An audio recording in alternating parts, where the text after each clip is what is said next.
दिल्ली के जंतर मंतर पर पहलवानों के धरने के बीच सरकार से मिला बातचीत का न्योता। खेल मंत्रालय पहुंचे खिलाड़ियों के प्रतिनिधि और खिलाड़ी। कुश्ती संघ के विरुद्ध खिलाड़ियों की शिकायत को लेकर मामला गंभीर। खेल मंत्री अनुराग ठाकुर के साथ बृजभूषण सिंह शरण की फोन पर बातचीत। सूत्रों के हवाले से आई खबर, भारतीय कुश्ती संघ के अध्यक्ष और बीजेपी सांसद बृजभूषण शरण सिंह ने आरोपों को लेकर दी सफाई। सूत्रों के अनुसार शिकायतों को लेकर नाराज है खेल मंत्रालय, हो सकती है कड़ी कार्रवाई। स्पोर्ट्स अथॉरिटी ऑफ इंडिया और खेल मंत्रालय की तरफ से बनाई जा सकती है कमेटी, पूरे मामले की जांच।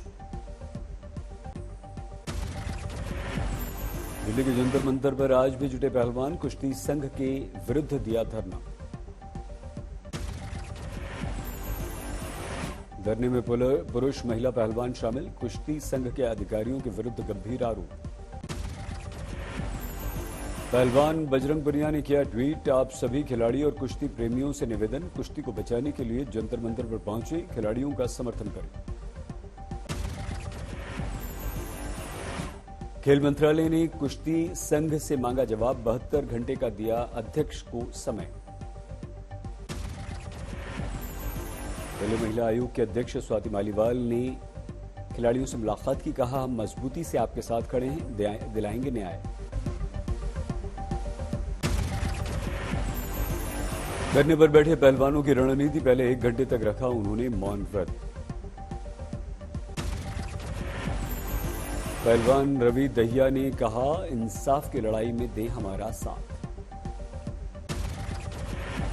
जंतर मंतर पर धरना दे रहे पहलवानों के पक्ष में उतरी बबीता फोगाट, धरने में हुई शामिल। विनेश फोगाट और संगीत के परिवार वाले दिल्ली आए, धरने पर देंगे साथ। द्रोणाचार्य सम्मान प्राप्त करने वाले महावीर फोगाट बोली, महिला पहलवानों का शोषण निंदनीय। खिलाड़ियों के धरने को लेकर हरियाणा के मुख्यमंत्री मनोहर लाल खट्टर बोले, जांच के बाद होगी कार्रवाई।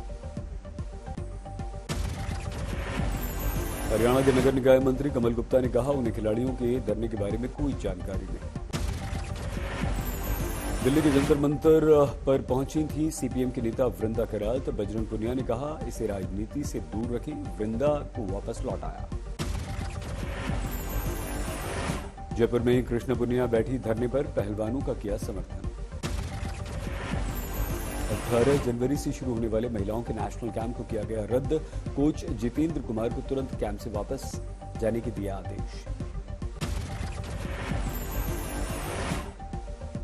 जंतर मंतर पर धरना दे रहे पहलवानों के पक्ष में उतरी फोगाट, खाप बुलाई सर्व खाप पंचायत। दादरी के स्वामी दयाल धाम पर होगी पंचायत, लिए जाएंगे कई महत्वपूर्ण निर्णय। मध्य प्रदेश के पूर्व मुख्यमंत्री कमलनाथ ने कहा है, इस्तीफा और एक्शन तुरंत होना चाहिए।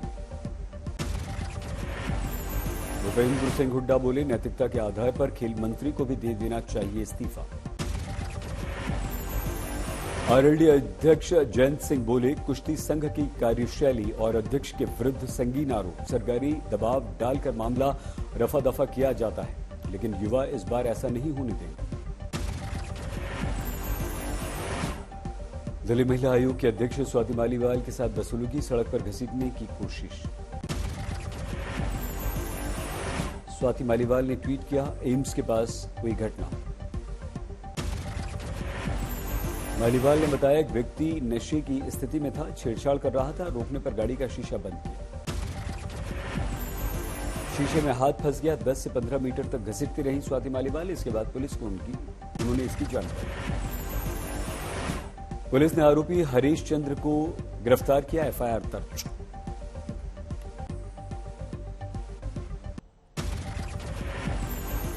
राजस्थान पेपर लीक को लेकर सचिन पायलट का नया आरोप, कहा तिजोरी में बंद पेपर कैसे लीक हो गए, पूछा ये कैसी जादूगरी।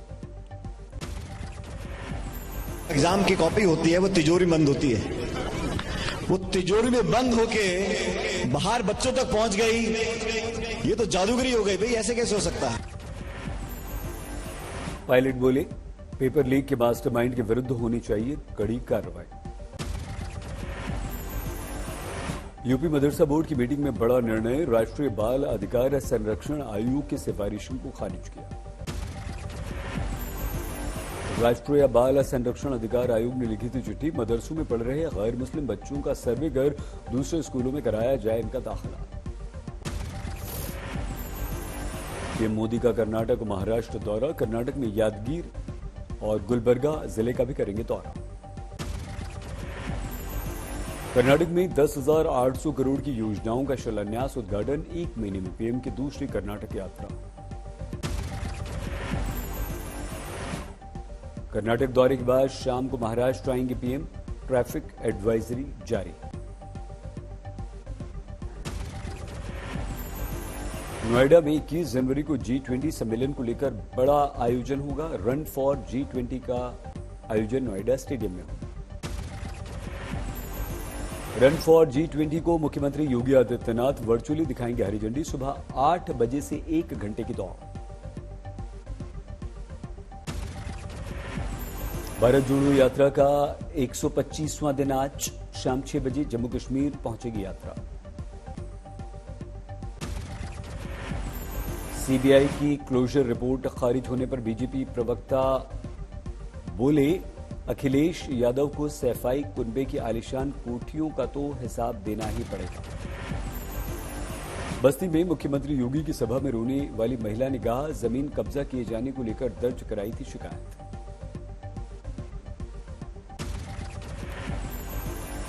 पीड़ित की शिकायत को लेकर आरोपियों की दलील, जमीन पर चल रहा मुकदमा, गाय जलाने का आरोप गलत। प्रयागराज में धर्म सेंसर बोर्ड का गठन, हिंदू धर्म को अपमानित करने वाले कंटेंट दृश्यों को रोकने के लिए बनाया बोर्ड। बक्सर में मुख्यमंत्री के काफिले को पास कराने के लिए 15 मिनट तक रोक दी गई, 2 ट्रेनें समाधान यात्रा पर थे नीतीश। केंद्रीय मंत्री अश्विनी चौबे ने घटना पर उठाए प्रश्न, कहा इसकी उच्च स्तरीय जांच हो। नीतीश कुमार ने विवाद पर कहा, उन्हें नहीं पता था उनके काफिले के लिए ट्रेन रोकी गई।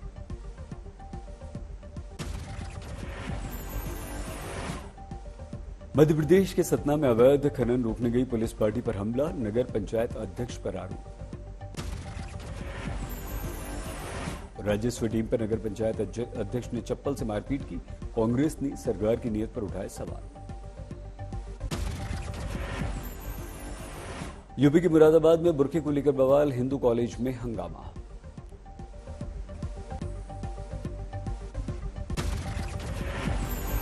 बुर्के में आई छात्राओं को रोके जाने के बाद धरना, गेट के बाहर दिया धरना। प्रिंसिपल की दलील, 15 अक्टूबर 2022 से लगा है ड्रेस कोड, सभी छात्रों के लिए अनिवार्य।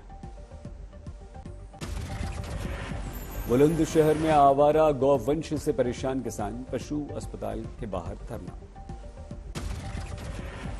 किसानों ने आवारा पशुओं को अस्पताल ले जाकर छोड़ा, कहा फसलों को कर रहे हैं बर्बाद।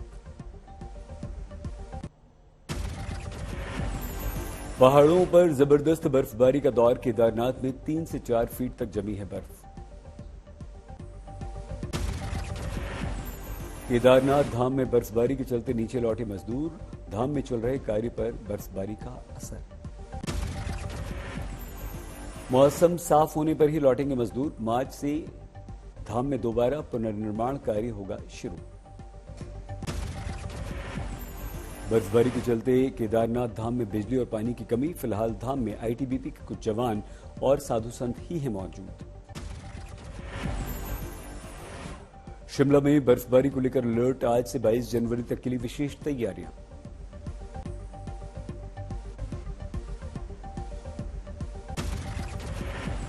लद्दाख में हाड़ कपाने वाली ठंड, द्रास का न्यूनतम तापमान -29.2 डिग्री दर्ज।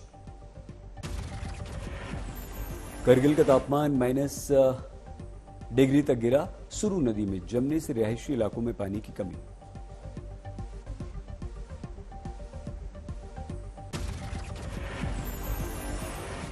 एक महीने तक करगिल में पड़ती है कड़ाके की ठंड, अधिकतर इलाकों में पानी की कमी हो जाती है।